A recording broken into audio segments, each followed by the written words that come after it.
Ladies and gentlemen, this is Gamertag Radio with your hosts, Danny Pena, Paris Lilly, and Peter Toledo. Yeah, so we have here Julian. Julian, what is your role in this game for Star Wars? It's creative director. Creative director. Yeah. Similar to the Division 2? Yeah. Look at that, back to back. Just older now. You know? It's like, you still look the same, man. Oh yeah, great. It's all the vitamins and the moisturizing that do it for me. Yep. Hey, Paris says what's up. He says hi. Yep. I say hi to Paris as well. It's a shame he couldn't be here. I know, man. But yeah, we both are very excited about you guys working on this project. And you guys were working on this while working on the Division 2? Or not really? That's impossible. Because I was like, that's a lot of work. Nah, it's impossible to do. So we finished up the Division 2. We kicked off Warlords of New York. Mm-hmm. And in parallel, we started working on this. So this is a pandemic, baby. Oh, nice. Oh, so you guys got to work remote and everything too? Yeah. Oh, my God. So tell us a little bit about the game, man. I saw the presentation yesterday. Mind blown. Right.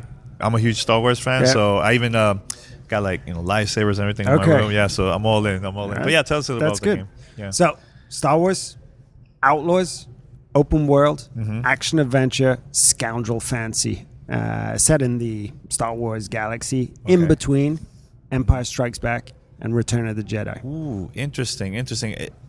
Was that more from Lucas, or that was more in between both of you guys that both companies have worked on? That's a super, super interesting question because basically we came up with the idea or the fancy that we wanted to work on. When you think of Star Wars, there are a lot of different archetypes. There's, the Jedi, the Rebels, the Imperials, but there's also the scoundrels, the Outlaws, and that's what we wanted to focus on. And once we had that, we came to Lucas and we said, listen, can we do this? They said, you know what? There's this perfect period of time, 1 year between those two movies where the Empire is gaining control, the rebels have been scattered, and it's a perfect time for the syndicates, the criminal syndicates of Star Wars, the underworld, to thrive. And that's where a crafty rookie scoundrel can make her mark. Now, I know how it is with the fans online, Star Wars fans. Very picky. I think they're going to be very excited about this. I've seen the reactions online since the trailer and the gameplay. I haven't seen much. Oh, you haven't? I've just seen my brothers making fun of me up on stage. That was it. No, it's been positive. I think people are really going to like it. And plus, it's different. Open world, right? Yeah. How's that going to work? The game mechanics on that.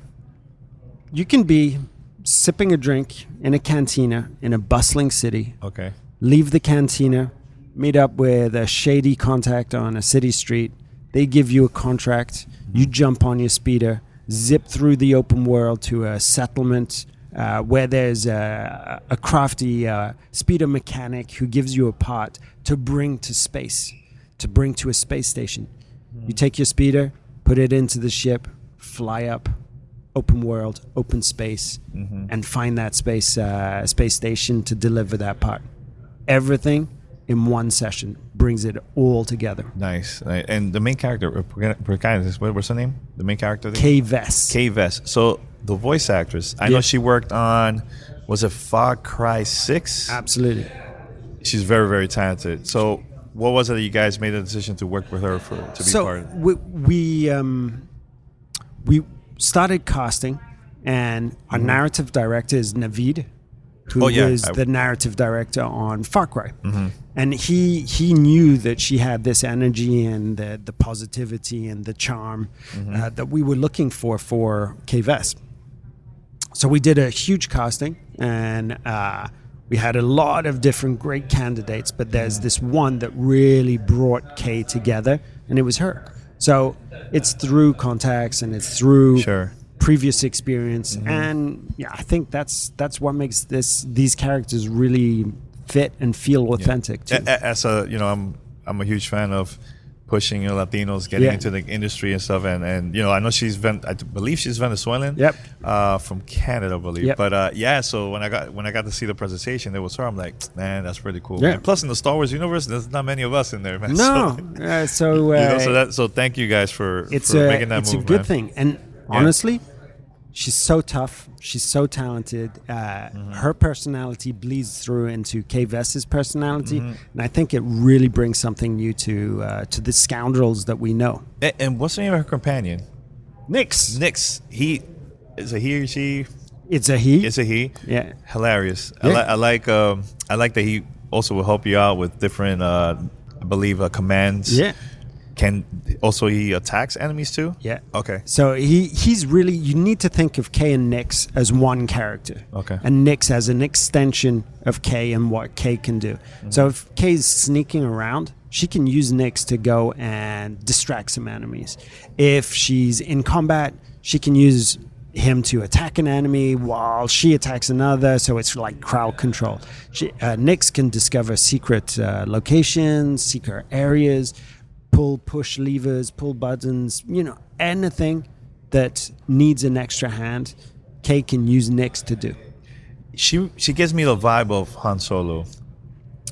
That's the vibe that I get from her, So Han Solo is the archetypal scoundrel, right? Yeah. So we wanted to create a character that was like younger, more of a rookie, not as experienced, not as confident, but growing into that role. Yeah. Imagine, somebody who all of a sudden finds himself thrust in the middle of these really vicious criminals and criminal organizations, but you're just a petty thief, but you have to fake it until you make it. And that's, that one of the core ideas to make Kay as relatable as possible. I'm glad that you guys went to this route instead of the usual Luke Skywalker, so it's very different. And also I've been enjoying, Boba Fett and Mandalorian. So it's different. There's more to the story of Star Wars than just, of course, the main three characters. So many facets to it. Yeah, and how was the reaction when getting the green light to work on this project a couple of years back? I mean, it's a dream come true, it's right? It's a dream, bro. Didn't we all grow up with Star Wars? Isn't Star Wars being part of the entertainment landscape with huge releases, both video games and TV series, movies, books, anime? All of those things are just incredibly inspiring. And being able to do a small part of that with one of the most talented teams in the world at Massive and around the Ubisoft studios, there's a long list of people working on this. It's a dream country. It's very different, the style of the usual games that you guys worked on, man. Why change the game mechanics, everything just completely different than the Division. I'm so used to that game, so why the change? I think I can only speak for myself, but I really wanted to stretch some other muscles as a developer, see whether we could do an open world action adventure game, see whether we could do narrative, really compelling narrative for a single player game too. So just stretching different muscles as a video game developer. Staying in the same genre is great, and you refine it and you become super precise and proficient at it. But sometimes you need to add a few more quivers to your bow. Have you got inspiration from any games that got released in the past? Star Wars? So many. Yeah. Star Wars ones less, but there are so many games. Like every time we play a game, we get inspiration, right? But I think that the games that we were thinking of the most when coming into this are things like Far Cry or Assassin's Creed or Ghost of Tsushima, I also get like Uncharted vibes too in this one a little bit. Yeah, Uncharted is a different kind of beast, man. It is a kind of beast.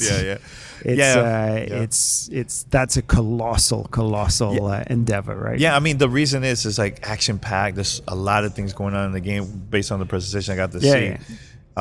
So and it looks like that's why it brings me up like the older games like Uncharted and everything like that. So yeah, I'm very excited. I can't wait to play it.